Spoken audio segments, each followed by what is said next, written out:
Hi, Jodi Hardesty with Empowered Heart Connections. It's difficult to determine in relationships what's manipulation and what's normal, just relational conflict and disagreements. So we're going to talk about some forms of manipulation and what that looks like and some tools to protect yourself from getting drawn into the drama of falling for the manipulation traps.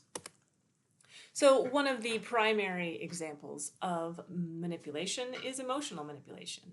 And this can take forms in many different ways. And I want to preface this too by saying that all of us are guilty of manipulating to some degree.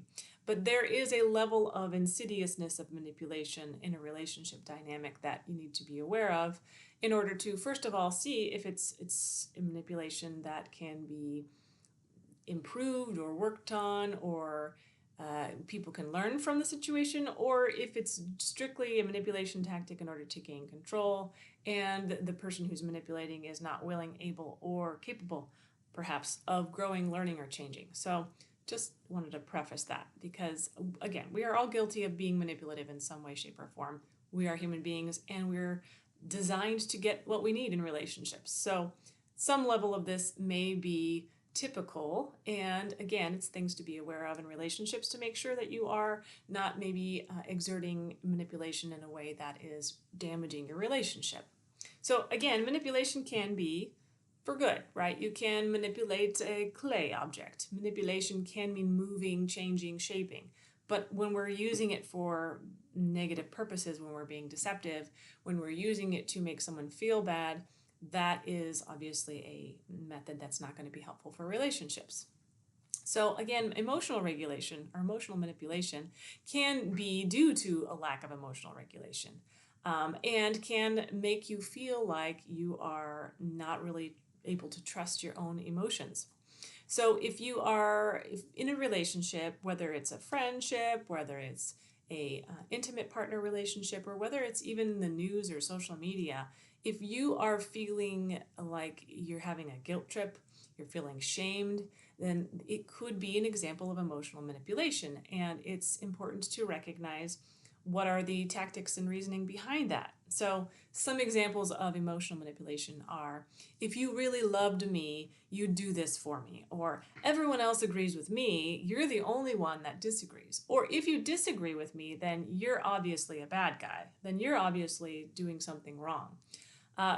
Crying or acting upset, again, can be a normal reaction to drama in relationship, but if it seems to be a tactic to gain compliance, it can be a form of manipulation. So again, if I'm not going to be okay unless you do exactly what I want to do and when I want to do it, right? If your partner is dramatizing things in an emotional way that makes you feel like I have to sacrifice my own needs in order to accommodate this person's emotional dysregulation, then that can be a manipulation tactic, and it definitely needs to be addressed. And you can be emotionally manipulated through all kinds of situations, through friendships. If you hang out with that friend, then I won't be happy. Or on the news, I see this all the time on both sides. Is they're using fear tactics in order to get people to believe their perspective. So if you're getting presented information with, well, this obviously is an attempt to, right? You're getting an assessment or an opinion about something, and it doesn't necessarily have to do with the information, to really kind of tease out the factual information about what's happening. And you can use this in any context. Are you teasing out the information? Is it igniting some sort of fear? Is it igniting some sort of rage in you?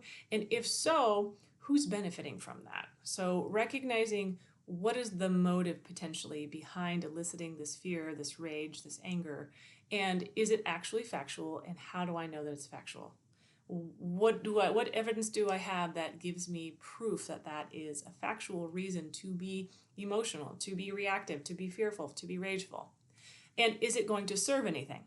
If I am reactive, if I am responding in a way that makes me feel shamed, if it makes me feel guilty and it makes me want to do something different, is this beneficial? And typically, if we're being motivated because of an emotional manipulation, it's usually not a reasonable place or time or situation to make a rational decision, because our emotions are great for helping us kind of assess situations, but they're not so great with helping us making reasonable choices. So making sure we talk ourselves down before we use that emotional feeling in order to direct our perspectives, direct our actions.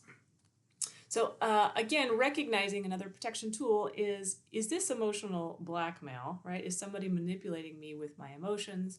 And learning to set firm boundaries around that. So if your friend's saying something like, oh gosh, I don't think you should hang out with that friend because, I don't like them and that would make me feel bad. You can set a boundary with that friend. You know what? I understand that you don't like that person and that's fine. You have every right to your opinion. And I still have the freedom to choose who I spend time with and who I don't. But I appreciate your opinion. Practice assertive communication. Again, acknowledge their feelings, recognize that they may be having an emotional reaction. And again, it may be a legitimate emotional reaction. Doesn't mean it has to influence your behavior, right? So even if your partner is just really emotional and they're very sad about some situation, and they really want you to do something different, but that would be sacrificing yourself, it doesn't mean that you have to do it, right? That their emotions are separate from your emotions. And no matter who it is that's trying to influence you, their emotional opinion and interpretation is about them, and it doesn't necessarily have to reflect on your actions. So making that assessment is this something that is their issue? Is it an interpretation on their part? Or is it something that I truly need to be aware of and need to do some evaluation about? And do I need to take some accountability in this situation? Seek support from a trusted friend, a therapist, or coach to get perspective. If you are in a situation where you're starting to question your own sanity because maybe this person has got you completely emotionally dysregulated and they're emotionally dysregulated and you're not really sure what's true and what's not anymore, it's really important to get perspective from people that can help you assess kind of what the truth is from what's these false narratives. And it's helpful to make sure that you have access to, if you are getting support from your friends, getting support from friends who have different perspectives than you. Because we all have a tendency to put ourselves in an echo chamber. And if we have a friend that 100% agrees with everything we say, and whatever we say about our partner is always going to be, oh yeah, you're all right and he's all wrong, or vice versa, then you probably want some different perspectives to make sure that you have some clarity on what your assessment is. Psychological manipulation is another form of manipulation, and this is distorting facts, withholding information, or again, gaslighting to control thoughts. So, for example, is you're too sensitive, it was just a joke, right? When somebody says something to you that's really maybe cynical or critical and it hurts your feelings, and then they get mad at you for getting upset about it because they were just kidding, right? Those jokes aren't really funny, right? And that's a form of manipulation and can be a form of gaslighting. Denying past promises or twisting words. So maybe you say, gosh, that hurt my feelings. And then they twist it to say like, well, you're hurting my feelings because you feel so sad about that. Or your perspective is wrong and my perspective is right. So, my reality is the more accurate reality. Rather than having, hey, well, I didn't see it that way, or I had a different perspective, right? So those are two different situations.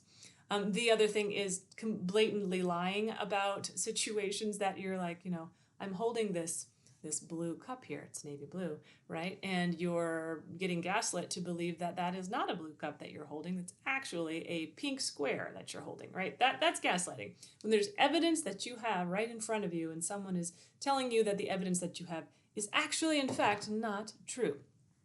So those situations can really be confusing. The other thing that I've found that people can do is ramble on incessantly to kind of distract from what the situation is. It's like, hey, I really want you to be aware of when you're driving and you're kind of road raging and you're yelling at other people, how uncomfortable that makes me feel. And they're telling you that that's not really happening, right? That those situations where it's obvious that something's happening and they're telling you that it's not happening can be really destructive in relationships. So twisting what's happening, like, oh no, I wasn't road raging when I, flipped that person off out the window. That wasn't road rage. That wasn't something that you were seeing. So really making sure that you are aware of those situations where it's like an obvious manipulation, and or they're again rambling on about maybe not answering the question. So you say that there's road raging and you're uncomfortable with that, and they ramble on about something else until you forget what you're talking about. So those are just some examples of situations where they can use kind of those psychological manipulation tactics to get you kind of off kilter and make you questioning, like, what are we arguing about? Why have we been talking about this for 20 minutes? Some tools to help with this are to keep a journal, document the conversation and events, especially if this has happened frequently. And again, all couples from time to time will be like, that is not what happened, this is what happened. So everybody does have a tendency to perceive and remember things differently. So if there's minor differences, that's very, very normal in relationships. But if it's like completely the opposite version of what you remembered, then it's time to really evaluate what's happening there. So sometimes having to keep a journal and document those conversations and events can help you keep track of those things, especially if you're starting to doubt yourself. It's really helpful to make sure that you are giving yourself that kind of clarity and permission to go, okay, wait a second. He said this, but I just wrote down right afterwards what we were talking about, and it didn't have anything to do with that. So there's something that's not right here. Trust your instincts and validate your own feelings. So again, we all can have different perceptions of things, but if your instincts, if these things are continually happening and you're constantly having to kind of doubt and question yourself, you're questioning your own sanity, you're questioning whether or not what you're thinking or feeling is valid and accurate, that's a real red flag, and it's time to really evaluate what this relationship is bringing to you. Is there positive that this relationship is bringing to you? Is it really helpful? And again, this isn't a relationship with a partner or a friend, or again, social media, news. If it's not serving you, if you're feeling more unsettled, more disrupted, more emotional whenever you're having interaction in these contexts, it may be time to really evaluate whether or not this is serving you. And why are you still in this relationship? Or why are you still watching that social media? What is it that's pulling you to that, that's keeping you feeling dysregulated? Seek professional support again, and if you know that it's always helpful to get some outside perspective to maybe work on building some self-confidence, especially if it's come down to the point where you're just starting to doubt your whole belief system, your values, and your worth. So that may be time to, again, reach out to somebody and get some professional help to work through this, because a professional is going to have a more neutral perspective and can help you kind of tease things out a little more effectively. Social manipulation, what this looks like is exploiting social norms, reputations, or group dynamics for control. So spreading rumors to damage someone's reputation, for example, using peer pressure to force decisions, threatening social exclusion for non-compliance. And this again can happen through social media. It can happen at work. It can happen even in relationships. Especially, I've seen this happen sometimes where maybe one person in the relationship kind of spreads amongst all the friend groups the way the partner is offending or hurting or being a dysfunctional partner. And it obviously including everyone in your dynamics and spreading information for the purpose of making them look bad versus, hey, I really need some support with this. Can you help me kind of see my part in this? Those are kind of different things, right? So especially if they're spreading information on social media, that's obviously harmful and isn't going to enhance a relationship in any way, shape, or form.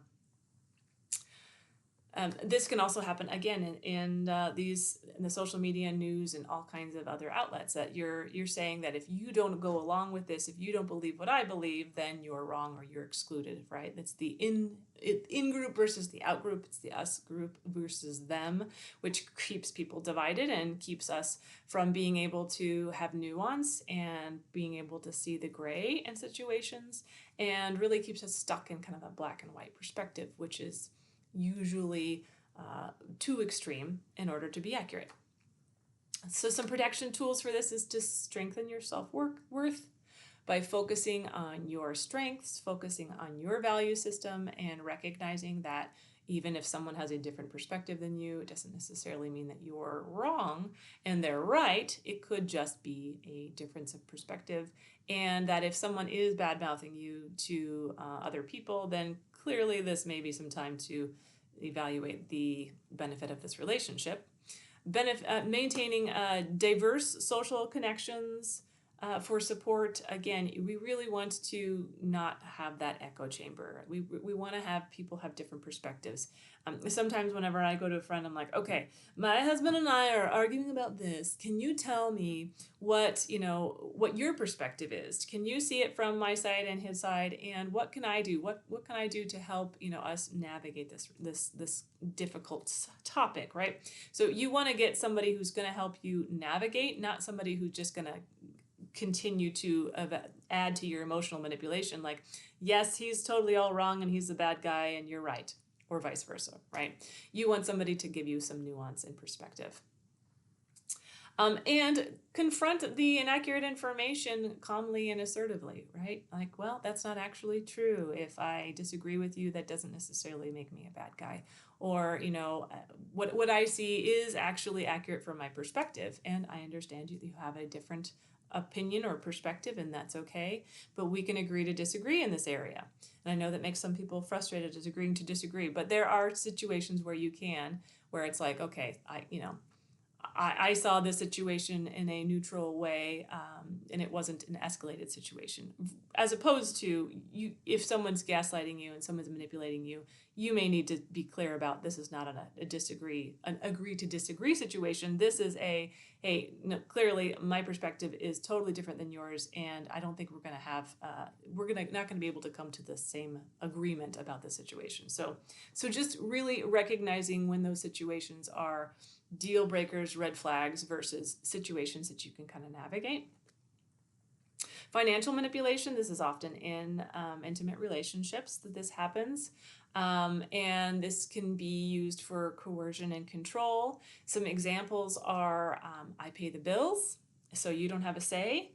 Or withholding financial resources to force compliance with a particular behavior. And guilt tripping after financial favors, right? Well, I took you out to dinner, so, why don't you just accommodate me for whatever I'm wanting, right? So using money and finances in order to gain compliance or get what you want can be an example of financial manipulation and potentially abuse.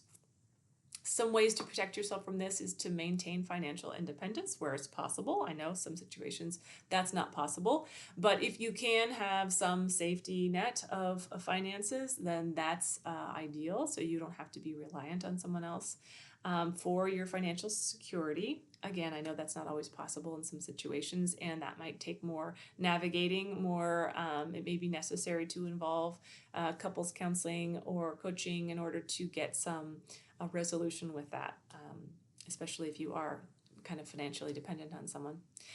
Creating a budget and keeping records of shared expenses. This can kind of prevent conflict around these areas. So again, you may not be able to control it if someone is unwilling to grow and budge on this, which again may be a reason to evaluate the benefit of that relationship. But if you are able to create a budget and really keep records of those shared expenses, then you can have less conflict because it's more clear about what's happening on both sides. And kind of consulting a financial advisor or a counselor, again, for support can be helpful. Just some general tools to protect against manipulation is self-awareness, is recognizing signs of manipulation and identifying those patterns and recognizing what's happening in you emotionally, what's happening when you are around that particular person. Is it creating more anxiety, more stress, more doubt of your own worth and value, or is it something that happens occasionally that you have a conflict, like most couples do, or most people in a relationship do occasionally have conflict and disagreements, or again, is it something that's more significant than that and it's persistent, long-lasting? Setting boundaries assertively, communicate what's acceptable and what's not.